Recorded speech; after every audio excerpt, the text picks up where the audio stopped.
I cannot express how happy I am watching DanMachi Season 4. Don't get me wrong, it's pretty terrifying given the fact that even with someone that is already being said to be probably mid-tier out of all the level 4s out there, already stronger than Aisha herself, even with that level of strength in your party, the lower floors are such a threat that at any possible moment, multiple characters could end up dead. Bell himself could easily end up dead in this situation. Look at the fight last week. Had he not been warned about this monster and what it basically does and how it acts like a parasite, Bell could have been hit there, and who the hell would have saved them at that point in time? You're seeing group after group come into the picture, and they're holding their wounded. Most of them have these vines coming out of their wounds, and the ones who don't look like they're a moment away from passing out from exhaustion from carrying them from one location to the other. And the fact that it's not even just like you're going up against one opponent that is terrifying. Sure, that's a big thing, but look at any video game. You're going up against a big boss. It's not the end of the world. You might die a few times in a game, but you feel like you can tackle it. And for the characters in question, even a monster as terrifying as that, which basically has this intelligent level presence where it's naturally hunting adventurers for these crystals. Yes, that is pretty horrifying. That's pretty, holy shit, we might have made the wrong turn here. We should go back up to the surface. The issue is that you can look at the end of the episode.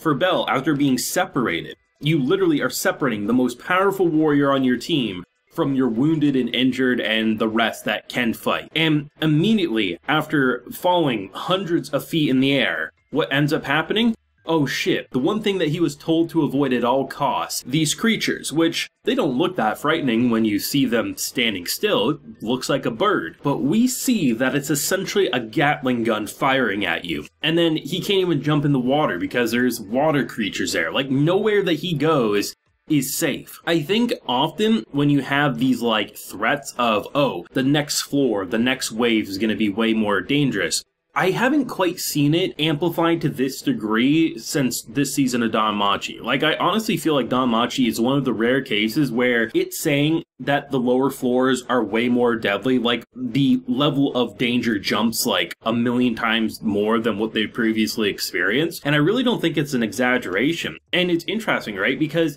it's not like they're naturally just going the route of, oh, it's, you're gonna deal with Satan's spawn, or you're gonna see, like, these very grotesque monsters. A lot of what we've seen up until this point hasn't been that visually disturbing. We have a lot of, like, very piranha-like fish in the lakes, the seas, whatever you want to call it, because really, where one water flow starts, it ends up in a different, so who the hell knows how big it actually is. You have birds that basically fly at 1,000,000 miles an hour. Obviously, the very gross kind of moss-like creature. That, sure, is a bit more like what you expect when you hear lower floors, but a lot of what we're seeing isn't that visually disturbing. Yet, the way they're presenting the threat here is really smart. And I think by separating Bell so early into this arc, it's pretty clever because now the characters really have to think strategically. You can look at the initial moment when they were separated. You had some pretty harsh words said, but at the same time, it was the most logical outcome. We can't worry about Bell. Not only just logically, he probably can take care of himself, given he's stronger than any one of us. Ultimately, he's faster than literally any other level 4. Like, he's probably among one of the fastest, if not the fastest out there. But the fact of the matter is, what can you do, right? Do you go traveling down this stream and probably ending up dead, and if not, what use are you to it? What you can do is we can create a strategy to protect ourselves, and hopefully Bell will come to us. You have all these injured, so it's not like you can really do much. And I like the idea of like where they're trying to go, because ultimately they would have a lot of defense and they would be able to see the one location if something was to try to sneak up on them. But it's crazy because literally over half of the people who could fight in this party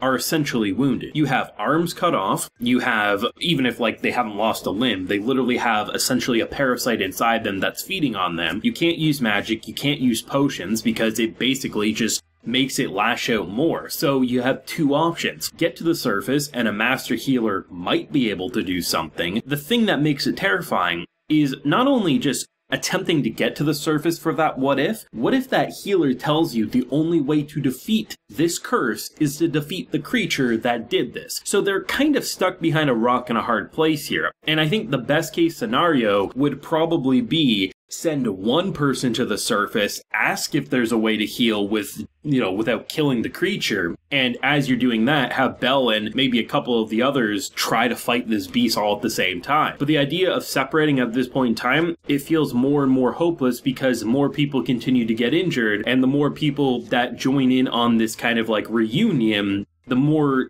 threat they have to deal with. Not only is this creature naturally hunting adventures for these crystals, you also have the unfortunate issue that I've been bringing up over the past couple of videos. Even if all of them are relatively strong or they're useful in a battle, when one person goes down, it causes everyone to go into a panic, and that means you then have an extra head to worry about because they can't defend themselves. You essentially have a good handful of people who are useless at this point because they've been wounded to the point of probably never being able to pick up a sword again. And the fact that you now have to look after so many people, and you now have went from basically a blip on the map of this creature saying, ooh, there's crystals here, to all the crystals in one location, and most of those people can't fight. And your best warrior is separated. So unless Bell bumps into this beast before it bumps into his party, death is on the horizon. And it's crazy, man. It's crazy to think that 3 episodes into season 4, we jump from a relatively powerful threat. I mean, look at the whole intelligent monsters arc in the previous season. We saw humans versus these creatures, and there was a lot of emotional, heavy moments. But they just made that look so small so quickly because they decided to go to the lower floors, and this is a small creature in the grand scheme of what we will experience in this arc. A blind man can see that this isn't like the final boss. It's not going to be like the biggest threat they'll deal with. Even if they defeat this and continue to venture on, it's possible they could have episodes where nothing rises to that level of threat, maybe because they are lucky or they're dealing with things before it tries to attack them. But there's going to be something eventually in season 4 that will make this current beast look like a baby. And that's what makes it kind of insane, because even if you survive this battle, what do? Do you go back up to the surface? Do you regroup? Do you heal? Do they attempt to push on? Are they even able to push on? Because the whole plan of crushing it like a pancake very well could cut off their escape exit. I don't exactly know, but what an episode. And I love that moment with Bell, man, just the way he stood his ground and was just cutting those birds apart. I mean, he's really, you can't compare him to season 1 anymore. He is a completely different person. Even in the face of such fear and anxiety, he puts a level head on his shoulders and acts like a leader, saying, I'm good for fighting, let's hear what everyone has to say, and takes their opinions into his own thoughts. And it's honestly impressive how far he's grown in such a short amount of time in his world. Truthfully, if all the characters that we currently have on screen make it out alive after dealing with this threat anyway, I'm not saying in terms of the whole season, but just this current fight and this current predicament, that will be one of the most impressive things I think they have ever done in this show. But at that point, you have to wonder, like, who's going out first? Even if you survive this battle, someone's dying in the next one or something like that. It just feels impossible that all these wounded, and hell, I wouldn't even say the wounded are the most likely to die. It almost feels like the people who are going to have to protect them, because they're going to have to put themselves in harm's way to protect them. Like, it's kind of frightening, man, and I like these characters a lot. I mean, Belle's probably the safest, but I mean, that doesn't really give you much sigh of relief when so many of these characters deserve to live and might not do so. But thoughts down below. What did you think of this episode? The arc's just getting better if you ask me, but thoughts down below. Leave a like if you enjoyed and subscribe if you're new around here. So next time, everyone, please take care and have a good one.